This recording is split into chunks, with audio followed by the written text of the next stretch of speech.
तूफान दाना को लेकर अपडेट आपको दे रहे हैं। लगातार ओडिशा के तट से टकरा चुका है तूफान दाना। देर रात धामरा में समुद्र तट से यह चक्रवाती तूफान दाना टकराया था। ओडिशा के भितरकनिका नेशनल पार्क और धामरा बंदरगाह के बीच तूफान टकराया और देखिए रफ्तार जो थी हवा की वो 110 से 120 किलोमीटर प्रति घंटे की रही। ओडिशा और पश्चिम बंगाल के तटीय इलाकों में बारिश हो रही है। तूफान के कारण अभी किसी बड़े नुकसान की खबर तो नहीं है, लेकिन अभी खतरा टला भी नहीं है। ये तस्वीरें आपको दिखा रहे हैं, इसमें आप हवा की रफ्तार को अनुभव कर पाएंगे मात्र इन तस्वीरों को देखकर। किस तरीके से देखिए पेड़ पौधे यहाँ पर तेजी के साथ हिलते हुए आपको नजर आ रहे हैं, क्योंकि ये बताया जा रहा है कि 110 से 120 किलोमीटर प्रति घंटे की रफ्तार से हवा इस वक्त वहां पर बह रही है और यही अपने आप में बड़ी चुनौती है। हालांकि प्रशासन की तरफ से तैयारियां की गई है, शेल्टर होम्स बनाए गए हैं, फ्लाइट्स पर, ट्रेन पर, स्कूल्स पर इसका असर साफ देखने को मिल रहा है। और साथ ही साथ 1 लाख से ज्यादा लोग ऐसे हैं जिन्हें विस्थापित किया गया है, शेल्टर होम्स तक पहुंचाया गया है, स्कूलों को राहत शिविरों में तब्दील कर दिया गया है। हालात आप देखिए मौजूदा इन तस्वीरों के जरिए और समझिए कि किस तरीके से तेज हवा और बारिश लगातार ओडिशा में देखने को मिल रही है। धामरा की तस्वीरें आप इस वक्त देख रहे हैं। पश्चिम बंगाल में भी परिस्थितियां अभी खराब हैं, खतरा वहां पर भी मंडरा रहा है, लेकिन ओडिशा की अगर तस्वीरें आप देखेंगे और समझेंगे ना तो वहां पर आपको समझ में आएगा कि चुनौतियां कई गुना ज्यादा हैं। अंकित जो कि लगातार ग्राउंड जीरो पर मौजूद है, पल पल का अपडेट आप तक पहुंचा रहे हैं, सीधा उनके पास एक बार फिर से लेकर चलते हैं। अंकित, सबसे पहले तो ये बताइए कि क्या अभी की परिस्थिति देखकर आपको लग रहा है कि अगले 2 से 3 घंटे में सिचुएशन थोड़ी सी नॉर्मल हो सकती है? क्या जो तूफान के आने की रफ्तार है उसमें कोई कमी आई है?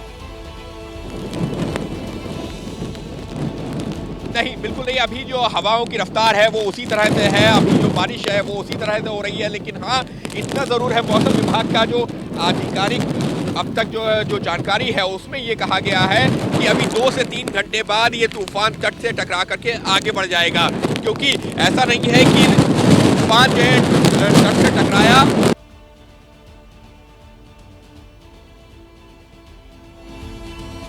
अंकित, आपकी आवाज अभी मिल नहीं पा रही है क्योंकि मौसम की मार और ऊपर से तेज बारिश, नेटवर्क कनेक्टिविटी की भी बहुत दिक्कत है, लेकिन फिर भी आपकी तरफ से लगातार कोशिश की जा रही है कि आप दर्शकों तक हर अपडेट पहुंचा पाएं।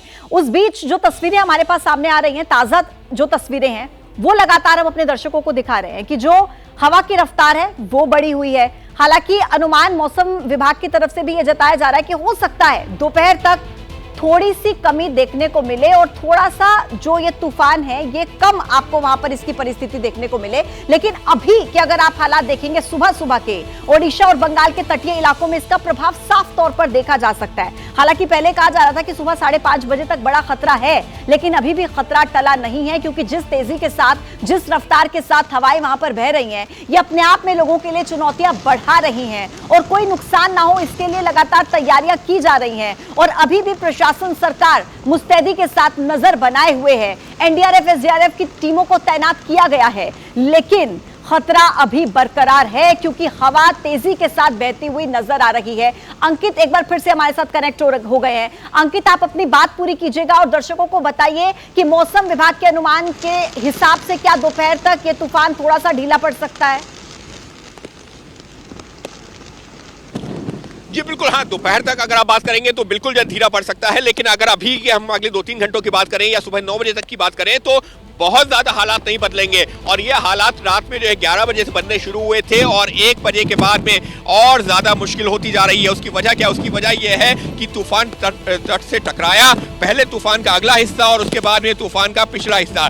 अभी क्या चल रहा है? अभी जो है तूफान का अगर हम ये कहें, अगर हम तूफान को जो है 100 के पैमाने पर आपके तो करीबन 70% हिस्सा बाहर निकल चुका है तूफान का, यानी कि जमीन पर आ चुका है। लेकिन 30% हिस्सा अभी भी जो है वो जो समुद्र से तट की तरफ आना बाकी है और इसी वजह से कहा जा रहा है कि 2 से 3 घंटों का वक्त और लगेगा। लेकिन इस सब के बीच में देखिए, अगर आप सड़कों की हालत देखें तो पूरी तरह से सुनसान है, कहीं से कोई मूवमेंट नहीं है। अगर इक्का दुक्का कहीं आपको गाड़ी दिख जाती है, अगर कहीं दिख जाती है तो वो प्रशासन की है, जो लोगों को अलर्ट कर रहा है कि किसी भी सूरत में घरों से बाहर ना निकले। और इस वक्त जो है जो हालात है यहाँ पर, हवा इतनी तेज है कि आप एक जगह पर खड़े होकर के रिपोर्ट करना या बात करना या कुछ भी मुमकिन नहीं है। नेटवर्क कनेक्टिविटी में दिक्कत आ रही है क्योंकि कई जगहों पर जो है ऐसी जो जानकारियां मिलती हैं कि तार टूटते हैं और टावर्स जो ये मोबाइल टावर्स होते हैं उनमें दिक्कत आती है नेटवर्क में। तो इस तरीके की दिक्कतें ज़रूर आती हैं, लेकिन फिलहाल जो है कोशिश ये की गई है किसी भी तरीके की जान माल का नुकसान ना हो। और इस वक्त अगर मैं बात करूं तो मैं जो सीधे कैमरे में देख करके रिपोर्ट करना मेरे लिए भी मुश्किल है क्योंकि सीधे हवा के साथ में जो तेज़ पानी की बौछार आ रही है उसको झेलना बहुत ज़्यादा मुश्किल है। लेकिन फिर भी हम कोशिश कर रहे हैं। राजेश, अगर आप जो है तस्वीरें थोड़ी सी दिखा सके क्योंकि इस वक्त हम सड़क पर हैं और दिखा रहे हैं कि किस तरीके से तेज़ हवा है। और ये जो तस्वीर है ये अगले 2 घंटे तो कम से कम इसी तरीके से रहेगी। और ये अभी की नहीं है, ये रात में 11 बजे के बाद से लगातार इसी तरीके की तस्वीर बनी हुई थी। और 1 बजे के बाद तो जो हमने रात में जो 2 बजे के आसपास एक रिपोर्ट की है जिस समय तूफान जमीन से हिट किया था उस दौरान की वो रिपोर्ट है। और वो उस दौरान से लेकर के अभी तक एक से हालात बने हुए हैं, यानी कि अभी करीबन जो है 80 से 100 किलोमीटर प्रति घंटे की रफ्तार से हवा बह रही है। उसके साथ में तेज पानी, ऐसा लगता है कि आपके शरीर को कोई जो बॉल पिन से जो है या पिन से उसमें जो है हो रहा हो, इस तरीके का आपको एहसास होता है। और एक जगह पर खड़े होकर के रिपोर्ट करना भी बेहद ही मुश्किल। और इसी वजह से इतने सारे कदम प्रशासन की तरफ से पहले उठाए गए थे और इस तरीके की वार्निंग जारी की गई थी। जी ठीक है अंकित, आप प्लीज सुरक्षित रहिए और मैं आपके कैमरा पर्सन से भी कहूंगी अपना ख्याल रखिए। बहुत मुश्किल है लेकिन आपकी तरफ से भरपूर कोशिश की जा रही है कि पल पल का अपडेट दर्शकों तक पहुंचे। और जिस रिपोर्ट का जिक्र आप अंकित कर रहे थे वो रिपोर्ट आपकी दर्शकों तक हम दिखाएंगे, पहुंचाएंगे। जो दर्शक हमारे साथ बिल्कुल अभी अभी जुड़े हैं, रात के वक्त जब ये तूफान टकराया तट से उस वक्त क्या परिस्थिति थी, ग्राउंड जीरो से ये अंकित की रिपोर्ट आपके साथ। इस वक्त जो तस्वीरें हैं वो बहुत कुछ बयां कर रही हैं क्योंकि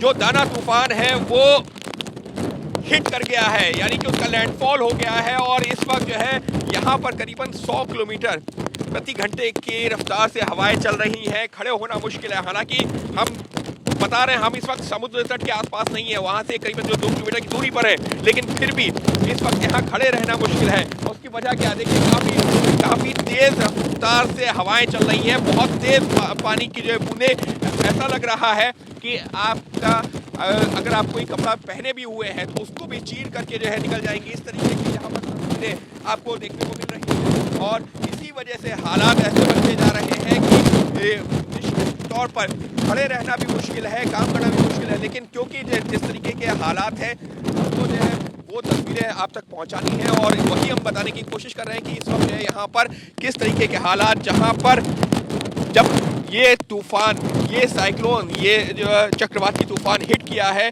तो तेज़ बारिश करीबन 80 से जो है 100 किलोमीटर की रफ्तार से हवाएं चल रही हैं। और अभी ये जानकारी नहीं मिली है कि किस स्पीड से ये हिट किया है, लेकिन इतना ज़रूर है कि जैसे ही अभी हम जो अनुमान लगा रहे हैं करीबन जो 100 किलोमीटर के आसपास की जो ये हवाएं चल रही हैं। और इसी वजह से प्रशासन ने पहले से इंतज़ाम किए हुए थे कि आसपास के इलाकों से लोगों को शिफ्ट कर दिया जाए।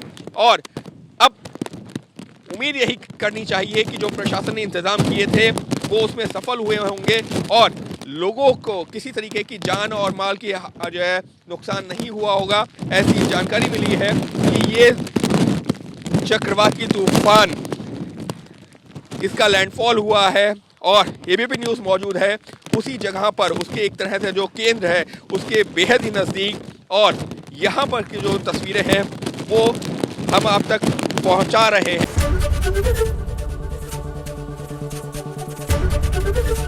एबीपी गंगा, खबर आपकी, जुबान आपकी।